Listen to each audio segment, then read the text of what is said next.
Hey guys, thank you udah klik video ini. Oke, jadi aku mau ajak kalian bahas soal kasus ini. Ini kasus soal sekte di Amerika yang akhirnya terungkap di tahun 2005 lalu, yang ngebuat orang di sana itu benar-benar kaget gitu ya dengan terungkapnya kasus ini. Karena ada nih orang yang mengaku nabi yang punya istri 78. Soal kasus ini udah dirilis di Netflix, di dokumenter seriesnya ya. Semuanya itu ada 4 episode. Di sana memang ada pengakuan dari beberapa mantan sekte ini gitu ya, yang diinterview gitu loh. Jadi di sana semuanya diceritain dan juga dibongkar. Jadi aku memang udah ikutin 4 episodenya, semuanya aku udah nonton gitu ya. Jadi di sini aku mau ceritain ke kalian kayak gimana kasus ini, yang mana aku ngebahas di sini semuanya full riset dari dokumenter Netflixnya. Nah, jadi soal kasus ini yuk kita bahas. Nah, tapi kayak biasa nih ya, sebelum kita lanjut ke pembahasannya, jadi ya kita ritual dulu. Siapkan cemilan dan minuman kalian, siapkan juga posisi ternyaman menurut kalian kayak gimana. Jadi kalau udah santuy, ya langsung aja kita masuk ke pembahasannya. Jadi di tahun 1990-an ya, di Salt Lake City, ini kota yang ada di negara bagian Utah, Amerika Serikat. Di sana ya, di tahun itu muncul nih sekte baru yang emang bener-bener gila banget sesatnya menurut aku ya. Yang mana sekte ini awal mulanya itu dikenal dengan sebutan Mormon fundamentalis, yang sebenarnya ini udah ada sejak lama banget gitu loh, yaitu antara tahun 1830-an sampai tahun 1929 gitu ya. Yang mana ini ya bagian dari aliran Mormon Kristus gitu loh. Yang akhirnya sekte ini tuh nggak diterima di gereja manapun, terus mereka ini memisahkan diri gitu ya dari aliran Mormon. Dan di sini mereka ini menciptakan sektenya itu dari pembaharuan yang lalu. Bahkan bisa dibilang mereka ini tuh buat agama sendiri gitu loh, yang emang bener-bener nggak manusiawi gitu ya. Terutama untuk wanita, karena di sini wanita hanya dijadikan mesin melahirkan. Sekte ini bernama FLDS, ini singkatan dari Fundamentalist Church of Jesus Christ of Latter-day Saints, yang berarti ya ini gereja fundamentalis Yesus Kristus dan umat-umat akhir zaman atau kiamat, dengan mengharuskan praktik poligami. Makanya nih mereka ini diusir dari seluruh gereja, dan mereka pun ini emang gak diakuin sebagai Kristen sebenarnya.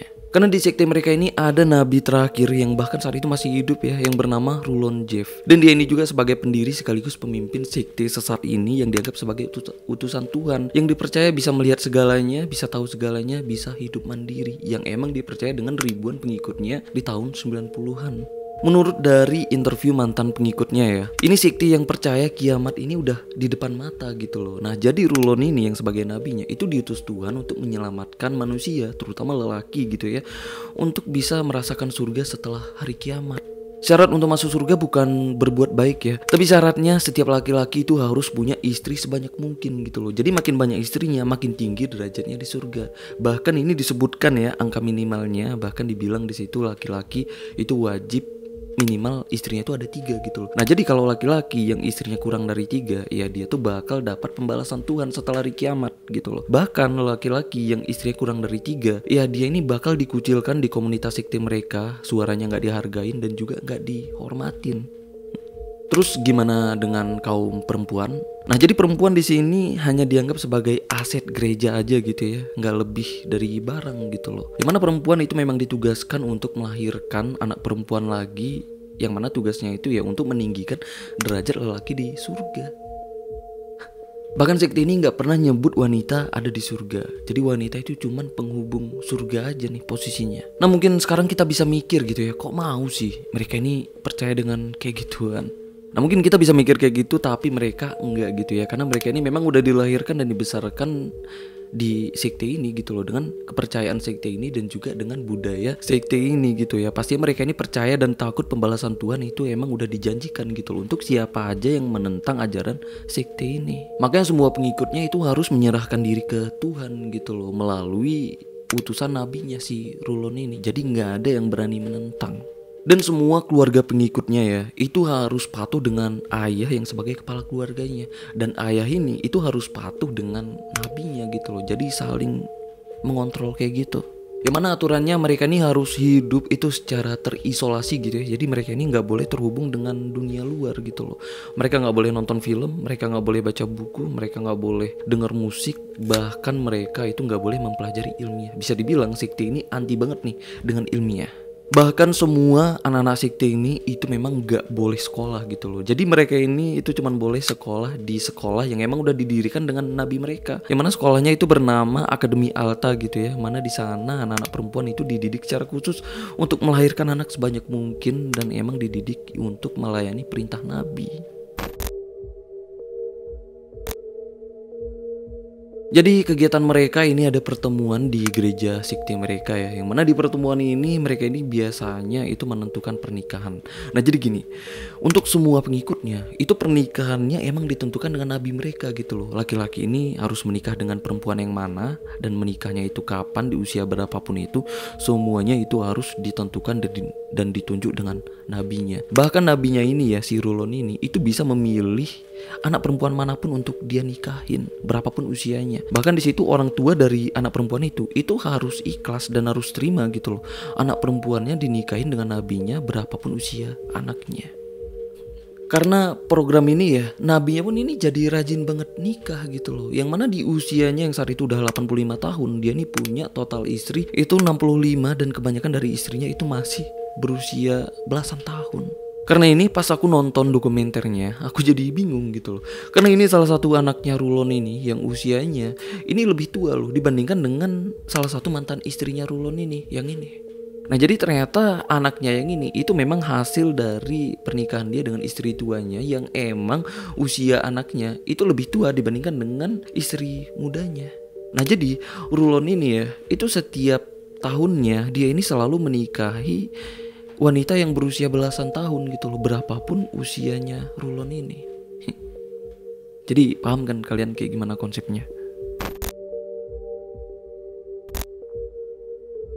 Jadi ini pengalaman dari salah satu mantan istrinya Rulon ini ya, yang tadi ini bernama Rebecca Wall, yang mana dia ini sempat diinterview di dokumenter Netflix. Di sana dia ini menceritakan semuanya gitu ya, gimana rasanya saat itu keluarganya yang jadi pengikut setia sekte ini, dan gimana rasanya saat dia ini jadi salah satu istri dari nabi mereka gitu.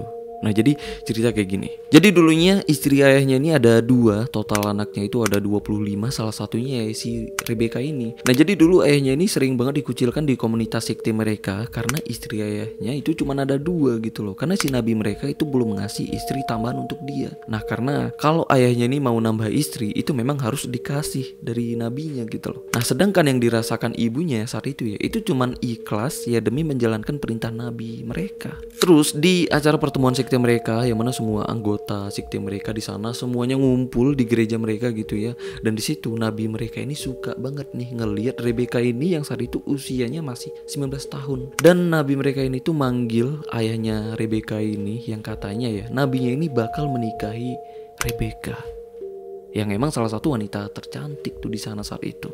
Dengan senang hati ayahnya pun menyetujui ya, karena bisa mengangkat derajat ayahnya di surga nanti gitu ya. Nah sedangkan Rebecca harus ikhlas gitu loh, dinikahin dengan nabinya yang saat itu udah berusia 85 tahun demi ya melayani perintah nabi mereka. Dan ini ada juga pengakuan dari salah satu mantan istri nabi mereka juga yang bernama Alicia Rohbok. Nah dia ini itu diserahkan orang tuanya gitu ya ke nabinya untuk dinikahin dengan nabinya, yang saat itu usia Alicia ini tuh masih usia sekolah. Jadi mau nggak mau Alicia ini harus terima gitu loh, karena nggak ada yang berani menolak apalagi menentang perintah nabi yang dipercaya itu wahyu dari Tuhan. Terus di sini mereka ini cerita setiap malam semua istri mudanya Rulon ini itu harus berbaris kayak gini, antri untuk melayani sang nabi, dan ini setiap malam loh. Jadi itulah pengakuan mantan istri mudanya gitu ya. Jadi menurut aku itu udah cukup gitu ya gambaran gimana rasanya jadi istri mudanya si nabi mereka ini.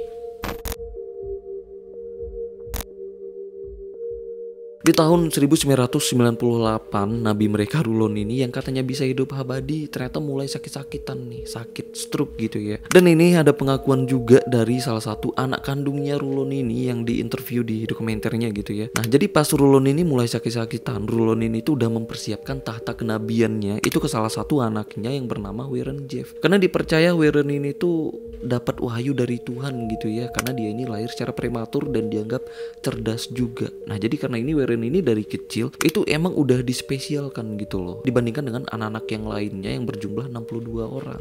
Jadi semenjak nabi mereka sakit, Warren ini ngambil alih kenabian ayahnya gitu ya, yang akhirnya nabi mereka ini itu meninggal di tahun 2002, dan ini benar-benar membingungkan seluruh sektinya gitu ya, karena nabi mereka yang mereka percaya bisa hidup abadi ya meninggal karena stroke juga gitu loh. Dan ini emang membingungkan seluruh pengikutnya gitu ya. Gimana nih nasib sekte mereka ini setelah nabi terakhir mereka yang mereka percaya hidup abadi meninggal. Di tengah-tengah kebingungan semua pengikutnya ya, tiba-tiba Warren ini umumin bilang kalau roh ayahnya itu masuk ke tubuhnya gitu loh, yang akan melanjutkan tahta kenabiannya melalui tubuhnya. Dan ternyata itu pun cukup menjawab rasa penasaran dan rasa kebingungan dari semua pengikutnya. Nah jadi pengikutnya semuanya percaya gitu ya, kalau hidup abadi yang dimaksud dengan nabi mereka itu bukan secara fisik tapi rohnya gitu loh, yang hidup abadi. Nah jadi disinilah kebohongannya itu dimulai dan dilanjutkan di tangan Warren ini yang dipercaya dengan 10.000 pengikutnya saat itu.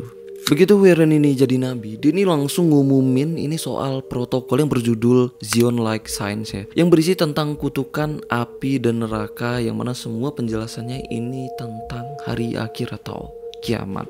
Yang mana katanya ya, kiamat itu akan datang saat Salt Lake City itu mengadakan Olimpiade di tahun 2002 gitu loh. Yang mana di tahun itu memang seluruh penduduk Salt Lake City ya itu emang sedang nyambut Olimpiade ini. Kecuali ya seluruh sekte mereka yang emang menentang Olimpiade ini. Terus Warren ini pun minta ke seluruh pengikutnya gitu ya untuk ninggalin kotanya, karena katanya cuman ada satu wilayah yang gak tersentuh api kiamat tuh, yaitu Salt Creek. Yang mana ini daerah terpencil yang jauh dari peradaban sosial yang terletak di perbatasan Arizona dan negara bagian Utah. Karena seluruh pengikutnya percaya, jadi mereka ini bareng-bareng pindah tuh secara rombongan ke sana. Dan ini ada video aslinya, ini penyambutan keluarga Nabi pas mereka ini baru nyampe di Salt Creek gitu ya. Dan ini juga dianggap sebagai imigrasi terbesar yang pernah terjadi di sana. Karena sebelumnya belum ada imigrasi sebesar ini, yang mana jumlah orang itu 10 ribuan itu pindah secara bersamaan. Nyampe di sana dan di hari yang katanya kiamat akan datang, yang mana di situ semua pengikutnya udah bersiap gitu ya menghadapi hari kiamat. Ternyata ya kiamatnya nggak datang juga, nggak terjadi apa-apa. Ya karena ini cuman strategi Warren ini aja untuk mengumpulkan seluruh umatnya gitu ya, seluruh pengikutnya itu di satu tempat yang terisolasi dari penduduk Amerika gitu loh, dan pengaruh Amerika yang mereka anggap itu sebagai sesat. Karena Warren ini tahu di situ dia lebih gampang gitu loh menutup semua pengikutnya dan mengisolasi semua pengikutnya. Nah karena cara Warren ini mengisolasi itu bukan secara fisik gitu ya, bukan dibangun tembok yang gede supaya semua pengikutnya nggak bisa keluar, enggak. Nah tapi yang ditembok itu hati dan pikiran semua pengikutnya. Serem nih menurut aku. Karena nggak jadi kiamat, di sini seluruh pengikutnya lagi-lagi bertanya-tanya nih. Ya ada yang mulai ragu gitu ya. Tapi semua keraguan pengikutnya ya langsung hilang setelah Warren ini bilang gitu ya, dan ngumumin kalau kiamat nggak jadi itu hadiah kecil dari Tuhan gitu loh. Nah jadi semua pengikutnya itu masih dikasih kesempatan untuk memperbaiki diri ya, untuk bisa mendapatkan surga dengan cara harus mengikuti aturan nabinya. Dan disinilah strategi baru dijalankan nih dengan Warren ini, yang mana dia ini benar-benar membangun wilayah Salt Creek ini gitu ya dengan berbagai bisnis sukses yang memanfaatkan ribuan pengikut setianya yang siap bekerja tanpa upah apapun gitu loh. Sampai ada hukumnya juga gitu ya mereka buat, yang mana hukum ini ya dirancang langsung dengan nabi mereka yang katanya itu hukum sekte. Bahkan ada polisinya juga, jadi mereka ini benar-benar kayak udah buat negara sendiri nih. Nah jadi ini kayak Korea Utara yang ada di tengah-tengah Amerika.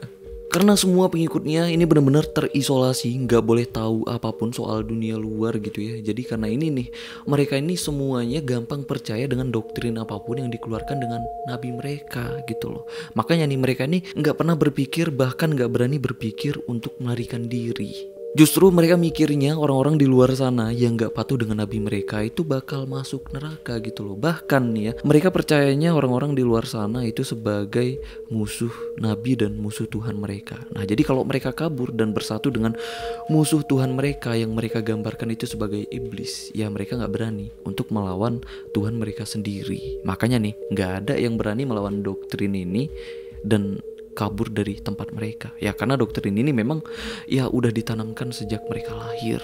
Di Salt Creek ini aturan yang dijalankan pun ini jauh lebih ketat dan lebih menyiksa gitu loh. Karena semuanya yang menyenangkan itu memang gak boleh, alias haram gitu ya. Jadi wanita itu dari pakaian pun bener-bener diatur secara total. Jadi ya wanita pakaiannya itu gak boleh bercorak, jadi harus seragam kayak gini. Bahkan rambutnya pun itu harus diatur kayak gini. Ya ini kayak pang Perancis zaman dulu. Dan semua laki-laki itu nggak boleh ngelihat wanita gitu loh. Ya karena nggak boleh jatuh cinta tanpa ada izin nabi mereka. Nah jadi kan semua pernikahan atau semua jatuh cinta itu emang udah diatur dengan nabinya.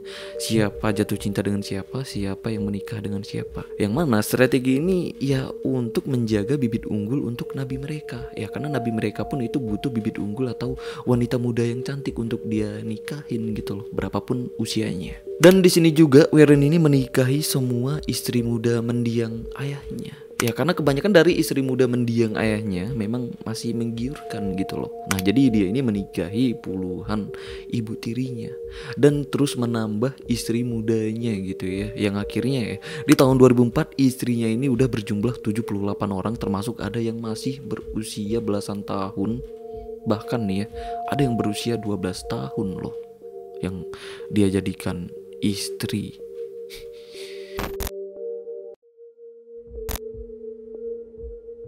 Jadi untuk anak-anak sekte ini yang mereka takutkan itu diusir dari sekte mereka dan diusir dari Sword Creek. Karena kan mereka percayanya orang-orang yang ada di luar sana itu kan sebagai iblis kan. Nah jadi siapapun yang menyatu dengan iblis, ya mereka itu dianggap sebagai musuh Tuhan, neraka itu hal yang pasti. Makanya anak-anak di sana itu takut banget diusir, dan ini hukuman untuk anak-anak yang gak taat aturan. Tapi di tahun itu juga ya, di tahun 2004 puluhan anak laki-laki dari sekte mereka ini diusir nih dari sekte mereka karena emang gak patuh gitu ya. Yang akhirnya mereka ini banyak banget anak-anak buangan sekte ini yang jadi gelandangan tuh di beberapa kota yang akhirnya masuk koran. Dan disinilah sekte rahasia ini mulai terhendus dengan pemerintah bagian Utah gitu ya, yang akhirnya beberapa penyelidik itu dikirim ke sana gitu loh untuk menyelidiki sekte ini sebenarnya apa gitu. Yang mana untuk mengungkapkan kegelapan sekte ini memang agak alot gitu ya, karena pemerintah di Amerika itu emang gak bisa melarang kepercayaan apapun, biarpun sesesat apa itu gak bisa dilarang gitu ya, karena memang Amerika itu negara yang bebas, membebaskan kepercayaan apapun kayak gitu. Nah tapi soal poligami di sana memang ilegal, tapi selama belum ada tuntutan atau pihak korban yang melaporkan gitu ya, nah itu gak bisa ditangkap atau gak bisa diadilin gitu loh ya, cuman bisa dibiarkan aja. Jadi kalau memang mau sama mau itu nggak apa-apa poligami di Amerika. Nah tapi masalahnya saat itu belum ada nih yang ngelapor soal ini, makanya nih awalnya memang agak sulit untuk diungkapkan dan diadilin nih sekte ini. Akhirnya karena ada seorang anak yang masih di bawah umur yang bernama Elisa Wall ya saat itu, yang berhasil kabur dari Sword Creek dan melaporkan soal pernikahannya gitu loh. Yang mana dia ini mengaku kalau nabinya ini maksa dia nikah itu di usia dia yang masih bocil gitu ya. Dan disinilah kepolisian di sana itu mulai berani turun tangan secara intens. Bahkan di sini ya secara perlahan ini mulai terungkap gimana kejinya nih sekte ini. Saat itu si Warren ini yang sebagai nabi mereka tahu nih kalau mereka ini udah diincar gitu ya.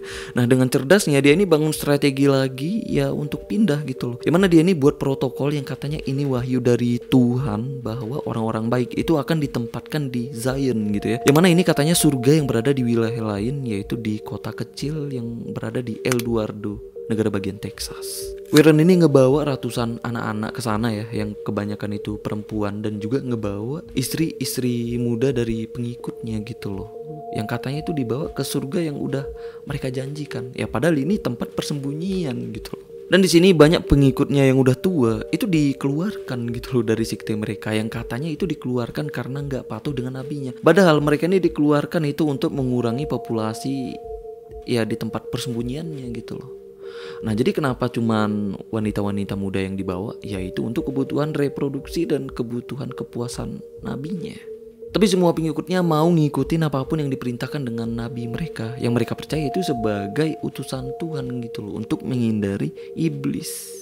Karena semua pengikutnya percaya kalau Amerika dan polisinya itu sebagai iblis gitu loh. Bahkan di situ banyak pengikutnya anak-anak gitu ya, sampai yang tua itu berdoa gitu loh ke Tuhannya ya untuk melindungi nabi mereka yang baik dari serangan iblis yang jahat. Dan inilah wilayah yang mereka sebut sebagai Zion gitu ya. Dan ini nih gereja yang udah mereka bangun sebagai tempat persembunyian mereka yang ada di wilayah Texas. Yang mana warga di sana pun kaget dan heran gitu ya ngelihat warga yang mereka anggap aneh sebagai alien gitu yang datang ke tempat mereka. Karena ya semua wanita itu pakaiannya modelannya kayak gini yang gak pernah mereka lihat sebelumnya gitu loh. Jadi ya mereka sebutnya alien kayak karena memang sebutan alien itu untuk sesuatu yang freak menurut mereka gitu ya. Dan menurut warga lokal Texas pun ya warga mereka sekte ini itu agak tertutup dan sangat-sangat privasi gitu loh. Nah, jadi orang lokal di sana itu nggak bisa masuk ke wilayah gereja mereka. Emang nggak boleh. Dan di tahun 2005 status nabi mereka ini menjadi 10 daftar orang yang paling dicari FBI yang akhirnya ketangkap juga gitu ya di tahun 2006. Nah, sejak itu berita ini pun mulai menyebar kemana-mana sampai jadi berita liputan internasional dan nasional juga, yang mana ini dianggap sebagai kasus yang gede banget, yang ngebuat semua warga Amerika ini kaget gitu ya. Ternyata di negara mereka yang mereka anggap sebagai negara hukum dan negara bebas, tapi ya ternyata ada sistem otoriter yang mengerikan di tengah-tengah negaranya. Jadi ini benar-benar kayak Korea Utara yang ada di tengah-tengah Amerika. Di tahun 2007 kasus ini mulai memasuki pengadilan, dan disinilah Elisa Wall itu menjelaskan semuanya gitu ya, apa yang dia rasain dan apa yang dia lihat selama dia ini menjadi anak sekte itu, dan dia ini menjelaskannya itu langsung di hadapan hakim gitu loh. Nah, karena ini tempat persembunyian Zion mereka ini itu sempat didatangi polisi gitu ya untuk diperiksa tuh semua anak-anak di sana, terutama anak-anak perempuan yang udah dijadikan istri nabi mereka ini. Tapi menurut semua pengikutnya, tim kepolisian dan FBI yang datang ke wilayah Zion mereka itu digambarkan sebagai iblis hitam yang keji yang udah menangkap nabi mereka. Jadi di situ mereka ini semuanya berdoa gitu ya untuk mendapat perlindungan dari serangan iblis gitu loh. Ya karena mereka itu nggak tahu kalau itu tuh sebenarnya polisi yang menyelamatkan hidup mereka gitu loh. Ya karena mereka memang nggak tahu apapun soal dunia luar, bahkan nggak tahu polisi, bahkan mereka nggak tahu negaranya sendiri yaitu Amerika Serikat. Ya karena mereka selalu nganggapnya orang luar gitu ya, apapun yang ada di luar. Dan kayak ginilah kondisi Warren ini setelah ditangkap dengan kepolisian negara bagian Utah, kepolisian negara bagian Arizona, dan kepolisian negara bagian Texas dan juga FBI. Jadi emang banyak banget nih tim kepolisian yang memburu dia, karena ya dia ini termasuk 10 penjahat yang paling dicari dengan FBI. Terus di tahun 2011 barulah hukum finalnya ini ditetapkan hakim ya, yang mana dia ini akhirnya itu dihukum penjara seumur hidup karena memiliki 78 istri dan 60 diantaranya itu masih di bawah umur gitu loh. Ini sih yang ngerinya, karena ada istrinya yang masih berusia 12 dan 15 tahun. Bahkan di pengadilannya ya itu didengerin loh rekamannya saat dia ini menganukan salah satu istrinya yang masih berusia 12 tahun. Dan itu memang semua hakim yang mendengar, semua orang di pengadilan itu yang dengar semuanya nangis gitu ya, karena anak sepolos itu dijadikan istri dan melakukan hal-hal yang kayak gitu, yang mana ya anak itu masih belum tahu gitu loh dia itu harus melakukan apa dan ini tuh sebenarnya apa. Jadi dia dihukum bukan karena sektinya, tapi karena ya dia ini udah melakukan pernikahan anak di bawah umur gitu loh, dan emang udah melakukan hal yang kayak begituan selama bertahun-tahun dengan bocil-bocil masih di bawah umur. Gila sih ini orang, membenarkan apa yang dia mau gitu ya, melayani nafsunya dengan menggunakan kalimat Tuhan. Lalu setelah Warren ini dipenjara, ternyata sektenya ini nggak bubar ya, tapi Warren ini masih tetap memimpin sektenya dari penjara gitu loh. Nah tapi banyak sebenarnya anak-anak para pengikut sektenya ini udah dibebaskan gitu ya, tapi mereka ini justru nggak mau bebas gitu loh. Bahkan mereka masih tetap, bahkan sampai sekarang ya, mereka itu masih ada, masih teguh percaya dengan nabi mereka si Warren ini yang sekarang ada di penjara, dan mereka percaya dengan sekte mereka yang mereka anggap itu sebagai agama. Tapi pemerintah Amerika dan hukum Amerika itu nggak bisa ngusik masalah kepercayaan orang gitu ya, karena ya Amerika memang salah satu negara yang bebas gitu loh soal percaya dengan apapun. Tapi ada juga beberapa pengikutnya yang memang udah keluar dari sekte ini, terutama orang-orang yang diinterview di dokumenter Netflix-nya gitu ya. Nah tapi untuk kalian yang mau tahu kasus ini lebih detail dan lebih rinci lagi ya, kalian bisa nonton ke dokumenternya yang ada di Netflix. Di sana memang dijelaskan lebih detail dan lebih rinci gitu ya. Tapi inilah yang aku jelasin, ini emang udah rangkuman dari full episode-nya yang udah aku ikutin semuanya. Nah jadi inilah kasus soal sekte ini yang pernah ada bukan pernah ada ya, bahkan sampai sekarang masih ada nih di Amerika. Gimana nih menurut kalian soal kasus ini, yang menurut aku ini gila banget sih. Entah kenapa gitu ya, kalau ngebahas kasus-kasus yang ngebuat bersyukur ya kita nggak ada di sana, bersyukur ya kita nggak kayak gitu, aku ngerasa kita kayak ngeliat badai hujan di tengah malam dan kita ngelihatnya itu dari jendela kamar kita yang hangat dan nyaman. Ya bagus juga sih untuk wawasan gitu ya, karena beberapa hari lalu baru aja kan kita ngebahas incest family, tapi sekarang ada juga hal yang mengerikan ya tentang sekte kayak gini. Nah, gimana nih menurut kalian soal ini? Komen di bawah, atau mungkin kalian ada request gitu ya, pembahasan kita selanjutnya yang lebih seru lagi, yang lebih gila lagi apa ya, kalian tinggalin aja di kolom komen di bawah atau langsung ke media sosial aku gitu loh. Nah, kalau memang seru bakal aku bahas di next konten. Oke lah, sampai sini aja, aku Rizky Wadano. Bye bye.